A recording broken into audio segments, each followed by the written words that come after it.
Boa noite a todos. Sejam todos bem-vindos. Vou fazer a leitura do livro Fonte Viva, de Chico Xavier, pelo Espírito Emmanuel. É a lição 133. Que tendes? Quantos pães tendes? E disseram 7. Marcos, capítulo 8, versículo 5. Quando Jesus, à frente da multidão faminta, indagou das possibilidades dos discípulos para atendê-la, de certo procurava uma base, a fim de materializar o socorro preciso. Quantos pães tens? A pergunta denuncia a necessidade de algum concurso para o serviço da multiplicação. Conta-nos o evangelista Marcos que os companheiros apresentaram-lhe 7 pãezinhos, dos quais se alimentaram mais de 4.000 pessoas, sobrando apreciável quantidade. Teria o mestre conseguido tanto se não pudesse contar com recurso algum? A imagem compele-nos a meditar quanto ao impositivo de nossa cooperação para que o celeste benfeitor nos felicite com os seus dons de vida abundante. Poderá o Cristo edificar o santuário da felicidade em nós e para nós, se não puder contar com os alicerces da boa vontade em nosso coração? A usina mais poderosa não prescinde da tomada humilde para iluminar um aposento. Muitos esperam o milagre da manifestação do Senhor, a fim de que se lhe sacie a fome de paz e reconforto. Mas a voz do Mestre no monte continua ressoando inesquecível. Que tendes? Infinita é a bondade de Deus. Todavia, algo deve surgir de nosso eu, em nosso favor. Em qualquer terreno de nossas realizações para a vida mais alta, apresentemos a Jesus algumas reduzidas migalhas de esforço próprio e estejamos convictos de que o Senhor fará o resto. Então, agora nós vamos fechar os nossos olhos, serenar o nosso coração, levar o nosso pensamento a mais alto, ao Mestre Jesus, à minha Mãe Santíssima, aos nossos anjos da guarda, agradecendo a eles a oportunidade de estarmos aqui reunidos para mais uma palestra, para a mensagem de Jesus, que possa confortar os nossos corações, que possa nos amparar, nos incentivar, nos iluminar e darmos conta de que, seguindo seus passos, acreditando e tendo fé, né, como foi dito aqui na lição, Ele fará o resto. Precisamos confiar, acreditar e nos entregar. Peço também pela nossa casa bendita, que acolha tantos corações, tantos encarnados e desencarnados, que estão passando por algum momento de dificuldade.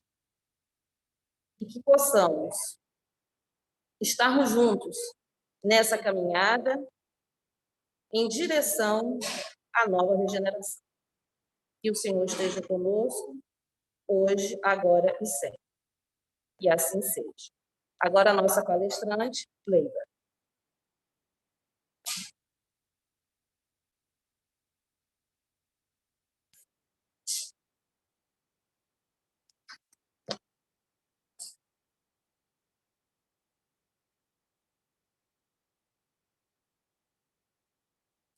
Boa noite. É muito bom estar aqui de volta.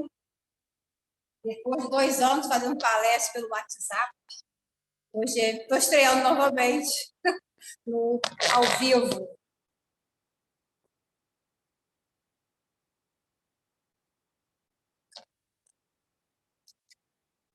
O nosso tema, né, do mês de março, as obras dão vida à fé.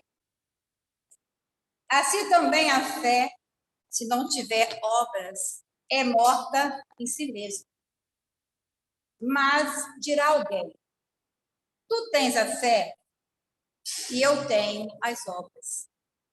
Mostra-me a tua fé sem as tuas obras, e eu te mostrarei a minha fé pelas minhas obras. É de Tiago.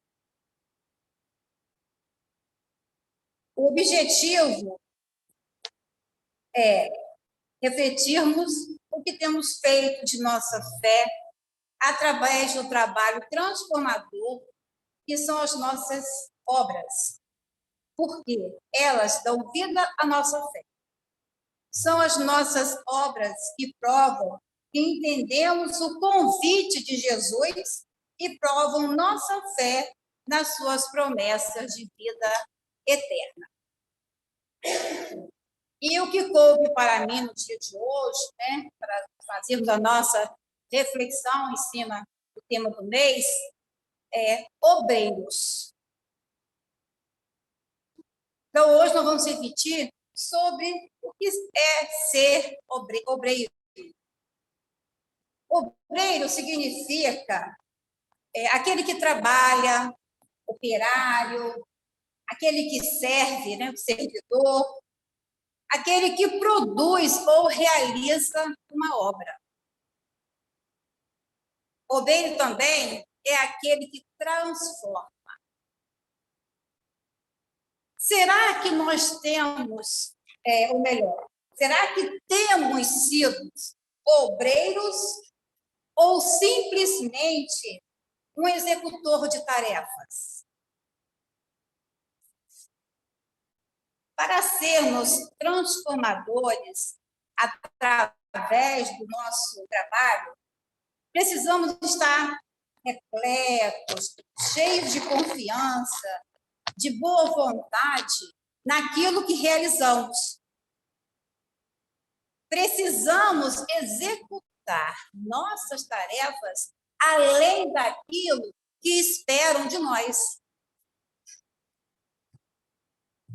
Como trabalhadores na seara do Mestre Jesus, nós precisamos conduzir nossas ações como verdadeiros cristãos, impregnados de sentimentos de caridade, do amor em ação e da vontade de ser transformador. Vontade de sermos condutores do bem. Somos diversos obreiros, somos diversos trabalhadores, servidores nesse planeta de prova e expiação, e já, segundo alguns autores, a caminho, já estamos passando para regeneração. Bem devagarinho, mas já estamos caminhando. E precisamos estar, então, impregnados desse amor em ação, desse sentimento, né, de caridade. Então, cada um de nós que somos obreiros, que somos servidores, cada um está em um estágio. Cada um de nós está executando uma tarefa. Para a gente entender um pouquinho mais, eu trouxe a parábola Os Trabalhadores da Última Hora, que está lá no capítulo 20 do Evangelho, segundo o Espiritismo, e também é intitulado Os Trabalhadores da Última Hora. Essa parábola, ela exemplifica os diversos estágios dos obreiros. Ela vai exemplificar para nós que cada um de nós estamos em uma etapa de evolução, de progresso. Vamos relembrar a parábola. Ela diz assim para a gente: o reino dos céus é semelhante a um pai de família. Ai, tem um fio aqui. O que aconteceu aqui?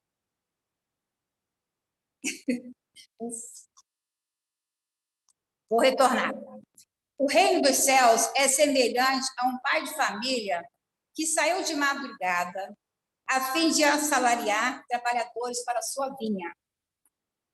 Tendo convencionado com os trabalhadores que pagaria 1 denário a cada um por dia, mandou-os para a vinha. Saiu de novo à 3ª hora do dia, vendo outros que se conservavam na praça sem fazer coisa alguma, disse-lhes: idem também vós outros para a minha vinha, e eu vos pagarei o que for razoável. Eles foram. Saiu novamente a hora 6ª e a hora 9ª do dia e fez o mesmo. Saindo mais uma vez a hora 1/10, encontrou ainda outros que estavam desocupados, aos quais disse: por que permaneceis aí o dia inteiro sem trabalhar? Disseram eles, que ninguém nos assalariou. Ele então lhes disse: ide vós também para a minha vinha. Ao cair da tarde, disse o dono da vinha àquele que cuidava dos seus negócios: chama os trabalhadores e paga-lhes, começando pelos últimos e indo até os primeiros. Aproximando-se então, os que só ao 1/10 hora haviam chegado, receberam 1 denário cada um. Vindo a seu turno, os que tinham sido encontrados em primeiro lugar julgaram que iam receber mais. Porém, receberam apenas 1 denário cada um. Recebendo, queixaram-se ao pai de família, dizendo: estes últimos trabalharam apenas 1 hora e lhes dás tanto quanto a nós, que suportamos o peso do dia e do calor? Mas, respondendo, disse o dono da vinha a um deles: meu amigo, não te causo dano algum. Não convencionaste comigo receber 1 denário pelo seu dia? Toma o que te pertence e vai-te. Apraz-me a mim dar a este último tanto quanto a ti. Não me é então lícito fazer o que quero? Tens mau olho, porque sou bom? Assim, os últimos serão os primeiros, e os primeiros serão os últimos, porque muitos são chamados e poucos escolhidos. De São Mateus. Para compreendermos melhor essa parábola, vamos entender que o pai de família, ele é comparado a Deus. A vinha ao universo. Os trabalhadores, nós podemos comparar aos seres humanos. O trabalho na vinha ao trabalho do bem. As horas, qualquer período de tempo. E o salário, o pagamento, a felicidade.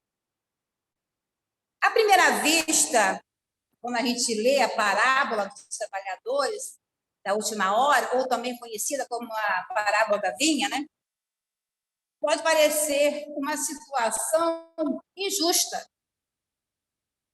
Parece que os operários queixosos, eles tinham razão de reclamar do dono da vinha, pois eles trabalharam mais tempo que os últimos que só tiveram 1 hora de serviço. E, no entanto, todos os operários, eles não tinham razão de reclamar. Por quê? Eles estavam recebendo o salário combinado com seu patrão. O senhor da vinha havia prometido pagar 1 denário a cada um. E foi o que ele fez. Ele cumpriu com a sua palavra e pagou 1 denário a cada um. Então, não houve injustiça da parte do dono da vinha, porque ele pagou a cada um que foi combinado. Certamente, o dono da vinha, ele observou que o serviço feito pelos últimos trabalhadores foi feito com boa vontade, foi feito com afinco, foi um serviço de qualidade, foi um serviço feito com cuidado. Então, ele considerou a qualidade do serviço e não a quantidade de tempo. E é por isso que essa mensagem da parábola, né, fica evidente para nós e fica assim, a gente vê a moral da história aqui, que há a necessidade do nosso, né, a necessidade, a importância do nosso engajamento nas atividades. E no nosso trabalho, a gente ter disposição, a gente ter boa vontade, a gente ter cuidado, de ter amor naquilo que nós estamos fazendo. O trabalho aqui, ele não deve ser entendido unicamente como trabalho só aquele que é remunerado. Todo trabalho é importante. Toda ocupação útil é trabalho. Tudo que concorre para o desenvolvimento de cada um de nós, quer dizer, o nosso desenvolvimento próprio ou do semelhante, é trabalho. A gente, nessa parábola, a gente viu diversos grupos de trabalho. Então, foi uma diversidade de trabalhadores que a parábola apresentou para nós. E essa diversidade de grupos de trabalhadores, ou esses diversos de grupos de seres criados aqui na parábola, as diversas tarefas desempenhadas, está simbolizando para nós que estamos, cada um de nós, em um estágio de nossa evolução. E Deus, que reconhece essa diversidade de trabalhadores, essa diversidade de estágios em que a gente se encontra, ele convoca a cada um de nós, cada um a seu tempo, para que a gente execute as tarefas adequadas ao momento da evolução em que a gente se encontra. Todo trabalhador ele tem direito ao salário, mas é preciso a disposição, a boa vontade para se fazer justiça à remuneração que recebemos. Na parábola, o trabalhador da primeira hora, de começar lá no início, representa os espíritos que possuem maior número de encarnações, mas que não souberam aproveitá-las. Perderam as oportunidades que lhe foram concedidas de regeneração, de progresso, de evolução espiritual.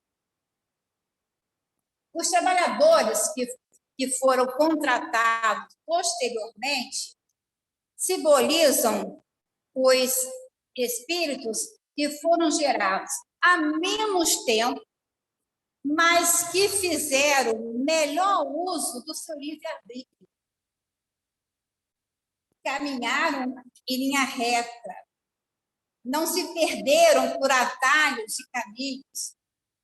Eles apenas precisavam de algumas existências ou de algumas encarnações para conquistar o progresso que os outros demoraram a realizar. Assim é que se explica Porque os primeiros poderão ser os últimos e os últimos serem os primeiros a ganhar o reino dos céus. Cada um de nós aqui, todos nós que estamos aqui encarnados nesse planeta ou nos diversos universos, somos chamados a trabalhar. Então, devemos empregar bem o nosso tempo e cumprir a tarefa que nos foi confiada com vontade, com afinco, com dedicação, com alegria. A meta de cada um de nós é de ser de colaborador. Cada vez mais, essa colaboração ela deve ser na obra do bem, ela deve ser no esforço de cada um de nós, do nosso trabalho, até mesmo no esforço de cada um de nós em fazer sempre o bem, em fazermos o bem sem pensarmos em recompensa. Essa convocação que Deus faz de cada um de nós, ele leva em conta a capacidade presente em cada um de nós. Então, a nós cabe estarmos permanentemente dispostos a trabalhar para não ficarmos estagnados, para não ficarmos parados na nossa evolução espiritual. A igualdade de pagamentos, que a parábola de Jesus informou para nós, é que cada trabalhador de boa vontade reflete a bondade de Deus, que valoriza tudo aquilo que venhamos a fazer na obra do bem. A nossa meta aqui nesse planeta é de fazermos o bem pelo bem, como eu já falei, sem interesses, sempre objetivando a caridade. O valor das nossas obras, do nosso trabalho, do nosso serviço, não está nas proporções ou no volume, na quantidade. Deus, ele não olha para a quantidade, ele não olha para o volume, ele olha para a qualidade das nossas obras, ele olha para a qualidade das nossas ações no bem. No livro Depois da Morte, de Leon Denis,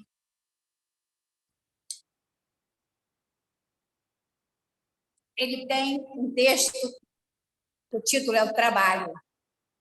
E eu tirei alguns pedaços para a gente refletir hoje. Ele fala para a gente assim: o trabalho é uma lei para as humanidades planetárias, assim como para as sociedades do espaço. Desde o ser mais rudimentar até os espíritos angélicos que velam pelos destinos dos mundos, cada um executa sua obra, sua parte, no grande concerto universal.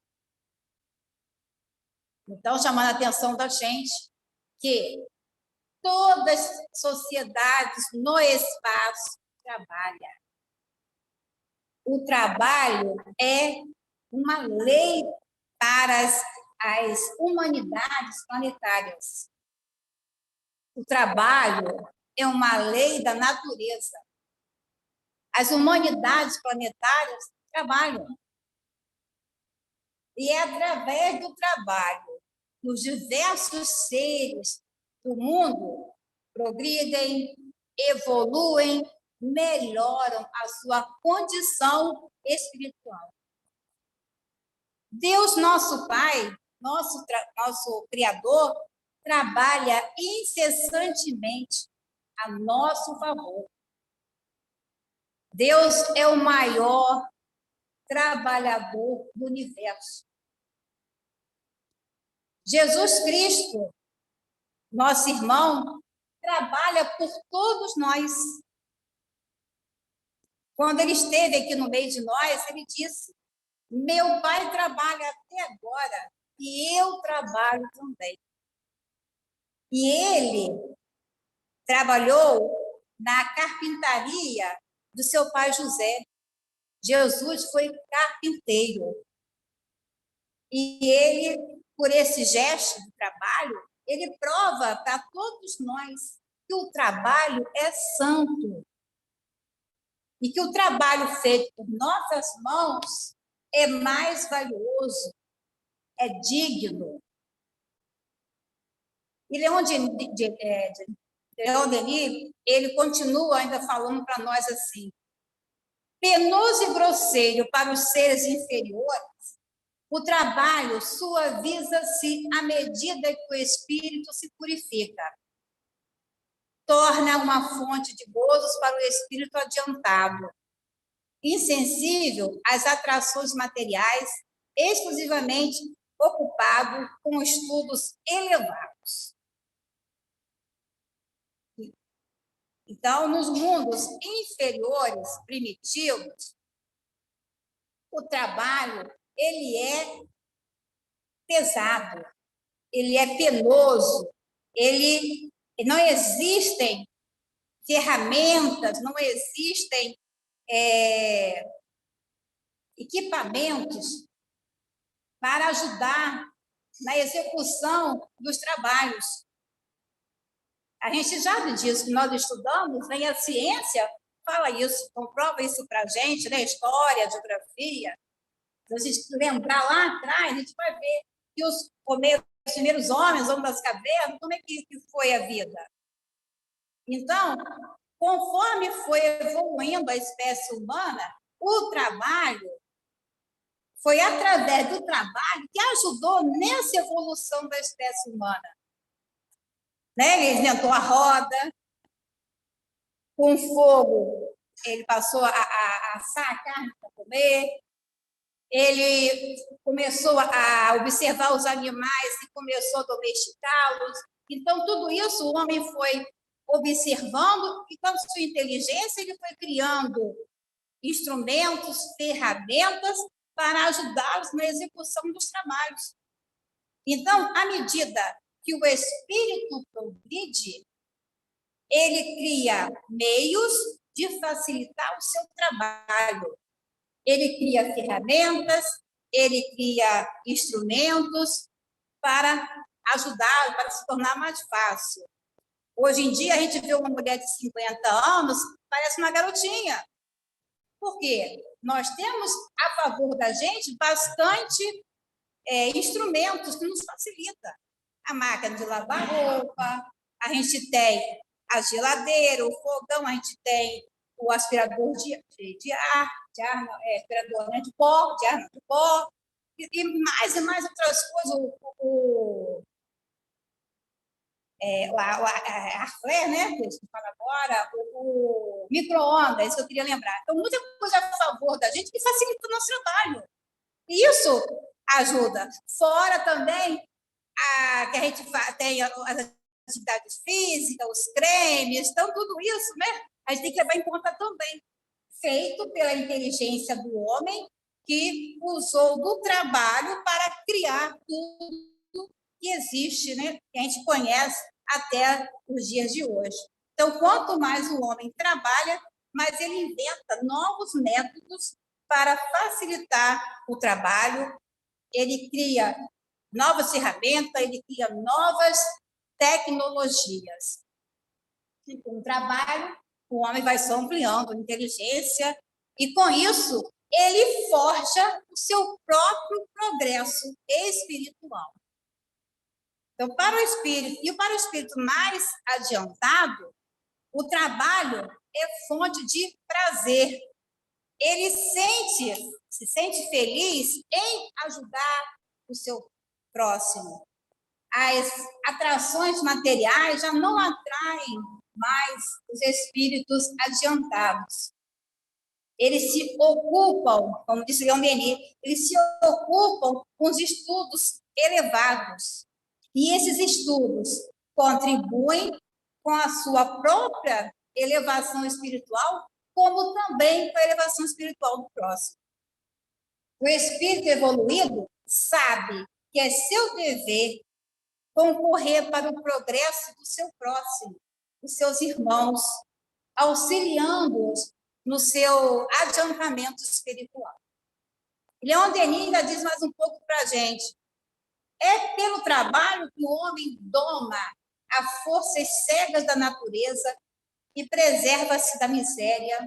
É por ele que as civilizações se formam com bem-estar e a ciência se difundem. Foi através do trabalho que o homem aprendeu a lidar com a força da natureza e continua aprendendo a lidar até os dias de hoje. Por exemplo, com a força dos rios, o homem criou a hidrelétrica, que fornece a energia elétrica. Com a força do vento, ele criou os aerogeradores, que fornecem energia eólica, que é uma energia abundante, é uma energia limpa, é uma energia renovável. E a energia eólica ela é usada pelo homem há mais de 3.000 anos, porque antigamente era utilizada por meio de moinhos, que serviam para bombear ou para drenar a água dos rios, para moer grãos e outras atividades que dependiam da força mecânica. E existem ainda muitas fazendas que nem têm os moinhos que usam a força do vento ou também aqueles que usam a força da água para ajudar lá na agricultura, ajudar no campo, né? Ajudar quando necessita de uma força mecânica. Então, a gente vai só observando que é o trabalho que desenvolve a nossa inteligência, que cria meios de facilitar o trabalho, que desenvolve o bem-estar, que transforma a vida das pessoas. Leon Denis também, no mesmo texto, fala para a gente, o trabalho é a honra, é a dignidade do ser humano. O ocioso que se aproveita sem nada produzir do trabalho dos outros não passa de um parasita. Então, duas são a finalidade do trabalho. Uma é de prover nossas necessidades materiais e a outra é de aperfeiçoar o nosso espírito. Então, o trabalho promove a integridade do caráter, o respeito, nos livra da miséria, traz conforto, dignidade, nos torna responsáveis. E o ocioso, que se aproveita do trabalho do outro sem nada produzir, nos diz Leon Denis, não passa de um parasita. O parasita é um ser que vive à custa do outro. Ele é um explorador. E quem passa pela vida como um parasita não aproveita o benefício do trabalho. É a pessoa que é parasita desperdiça a oportunidade de engrandecer o seu espírito através do trabalho. O Leon Denis também disse para nós que o trabalho é também um grande consolador. Então, no momento em que nos dedicamos ao nosso trabalho, dedicamos o nosso tempo ao nosso trabalho, nós esquecemos dos problemas, nós nos desligamos dos dores da alma, das tristezas, da depressão, da melancolia. O trabalho acalma as angústias do nosso espírito. Aqui, na Terra, cada um executa um determinado trabalho. Emmanuel, no livro Pão Nosso, na lição 145, titulada Obreiros, nos diz que O caminho edificante desdobra-se para todos. Aqui, abrem-se povas na terra produtiva. Ali, manuseiam-se livros para o suco da inteligência.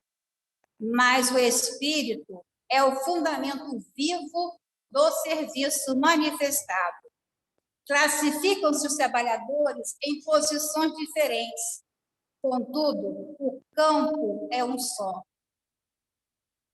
O trabalho, nos diz Emmanuel, é o caminho edificante para todos. Ele não diz que é um caminho, ou seja, não é algo indefinido, é algo definido, é o caminho. E ele nos diz que esse caminho é para todos nós. Não importa o tipo de trabalho. Na agricultura, na criação de animais, limpezas de ruas, na limpeza das casas, ou os títulos de doutor, né? Médico, advogado, engenheiros, não importa. O trabalho é para a grandeza e enriquecimento do nosso espírito. O trabalho aperfeiçoa o nosso espírito, nos ensina a disciplina, que nós temos hora para chegar no trabalho e para sair. A maneira de como nos conduzimos dentro do nosso trabalho, a maneira como tratamos uns aos outros, a questão do nosso comportamento, a roupa que devemos usar, tudo isso é disciplina. E a gente sabe que precisa usar desses meios porque precisamos manter o nosso trabalho. Então, com isso, a gente aprende a nos disciplinar. O trabalho nos eleva moralmente. Por quê? A pessoa trabalhadora, ela cumpre os seus deveres no trabalho. E, com isso, se torna parte ativa do progresso do mundo e concorre para o bem-estar de todos. O trabalho também aperfeiçoa a paciência, a obediência e o respeito. Então, são vários tipos de trabalhos, são vários tipos de trabalhadores, em posições diferentes, mas tudo é trabalho. Numa empresa ou numa firma, tem o presidente, tem os diretores, tem o chefe de setores, tem o balconista. No hospital, tem os diretores, tem os médicos, tem os enfermeiros, tem os técnicos de enfermagem, tem um atendente, tem um porteiro. Não importa a posição que estamos no trabalho. O campo é um só. Qual é esse campo? O de dignificar, elevar, aperfeiçoar o espírito para o progresso espiritual. Quando Jesus disse: pedi e vos será dado, procurai e achareis, batei e a porta vos será aberta. Quem pede, recebe, quem procura, acha. Através dessas palavras, ele ensinou para nós o princípio da lei do trabalho e, consequentemente, da lei do progresso. Então, devemos nos esforçar na busca do que necessitamos. Deus nos auxilia sempre, porém, devemos nos empenhar na procura do desejado, usando o centro de humildade, de sinceridade, da fé, da confiança, do equilíbrio. Ele sabe tudo que precisamos. E Deus nos dá de acordo com o que estamos necessitando. A ciência, a indústria, a tecnologia, ela só se desenvolveu e desenvolve por meio do trabalho. E, então, a conclusão que chegamos, que o homem, ele evolui pelo meio do trabalho, por meio do trabalho. E essa evolução é espiritual, é moral, é intelectual. Procura e acharás, ou seja, trabalha e produzirás. Faça a sua parte, que Deus ajudará naquilo que não está no nosso alcance de resolver.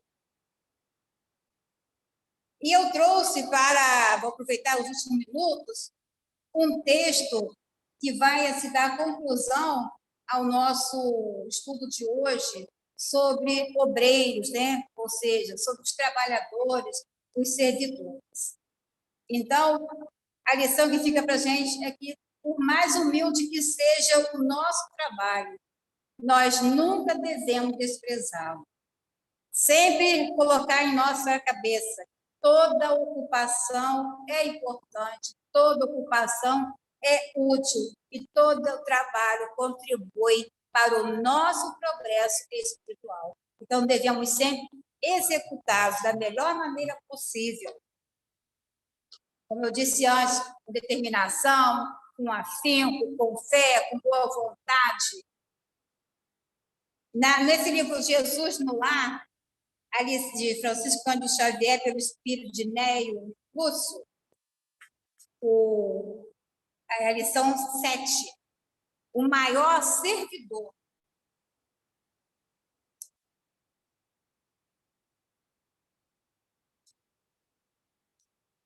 Fala assim para a gente. Presente à reunião familiar, Filipe, em dado instante, perguntou ao divino mestre: Senhor, qual é o maior servidor do Pai entre os homens da terra? Jesus refletiu alguns minutos e contou. Grande multidão se congregava num extenso campo, quando aí estacionou o famoso guerreiro carregado de espadas e medalhas, que passou a dar lições de tática militar, concitando os circunstantes ao aprendizado da defesa. O povo começou a fazer exercícios laboriosos, dando saltos e entregando-se a perigosas corridas, sem proveito real. Todavia, continuou como dantes, sem rumo, sem júbilo, perdendo muitos jovens nas atividades preparatórias de guerra provável. Logo depois, apareceu na mesma região um grande político, com pesada bagagem de códigos, e dividiu a massa em vários partidos, declarando-se os moços contra os velhos, os lares pobres contra os ricos, os servos contra os mordomos. E, não obstante, a sementeira de benefícios materiais introduzidos na zona pela competição dos grupos entre si, o político seguiu adiante, deixando escuros espinheiros de ódio, desengano e discórdia entre os seus colaboradores. Depois dele surgiu um filósofo, sobraçando volumosos alfarrábios, e dividiu o povo em variadas escolas de crença que em breve propagavam infrutíferas discussões nos círculos de toda a gente. A multidão duvidou de tudo, até mesmo da existência de si própria. A filosofia, sem dúvida, apresentava singulares vantagens, destacando-se a do estímulo ao pensamento, mas as perturbações que se fazia acompanhar eram das mais lastimáveis, legando ao filósofo muitas indagações inúteis aos cérebros menos aptos ao esforço de elevação.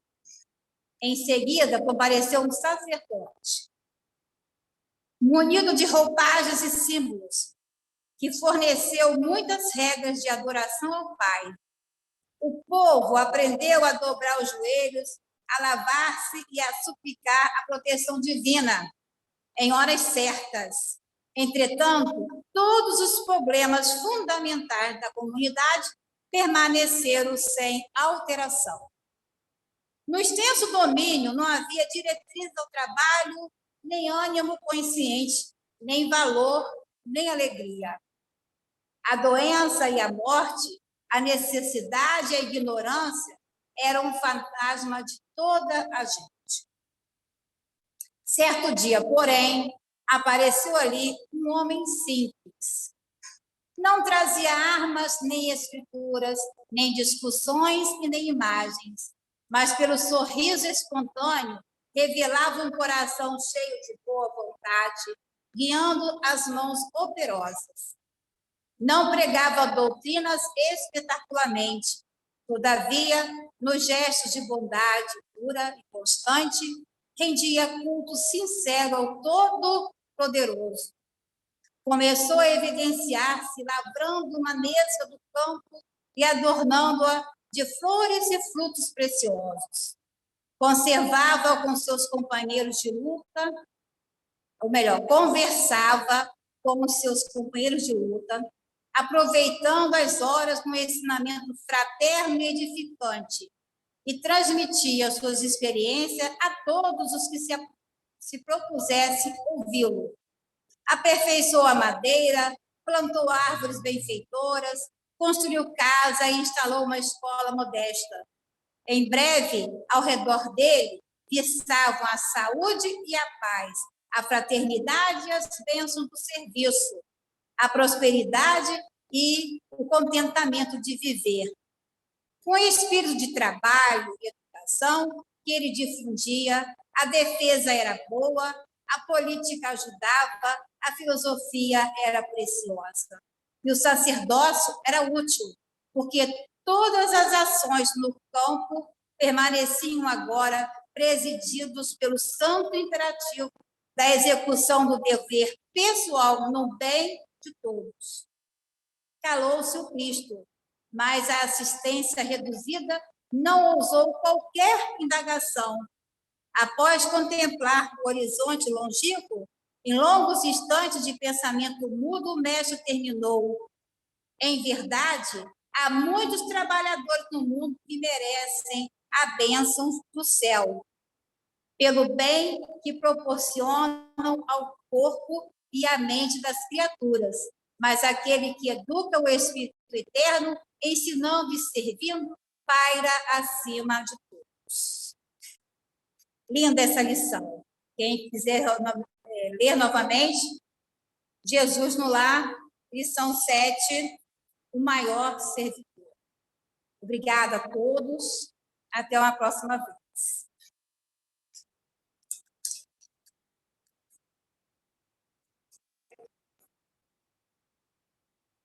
Obrigada, Leila. Agora, eu convido os netos passistas, né? Se levante e se posicione para o nosso passo coletivo.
Agora nós vamos para a nossa prece.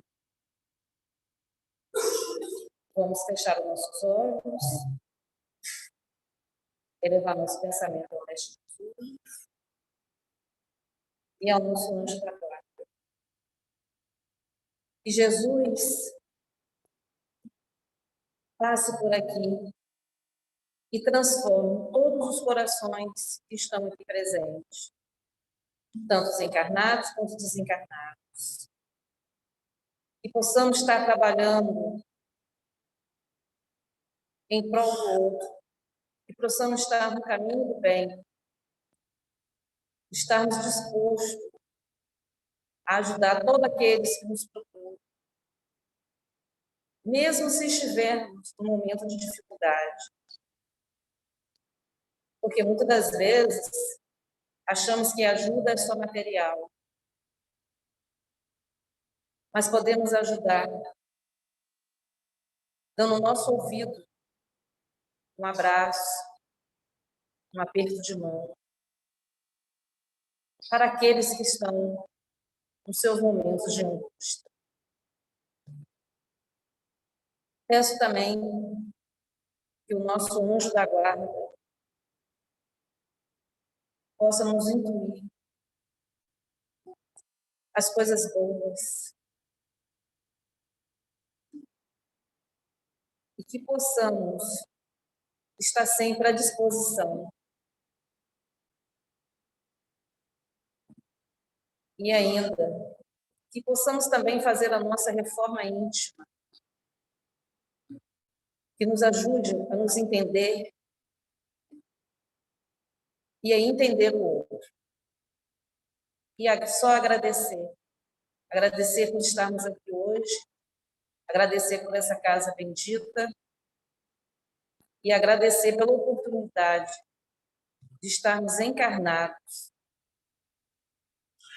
Que Jesus nos deu essa oportunidade de mudar e estarmos no caminho do bem. Que o Senhor esteja conosco, hoje, agora e sempre. Que assim seja.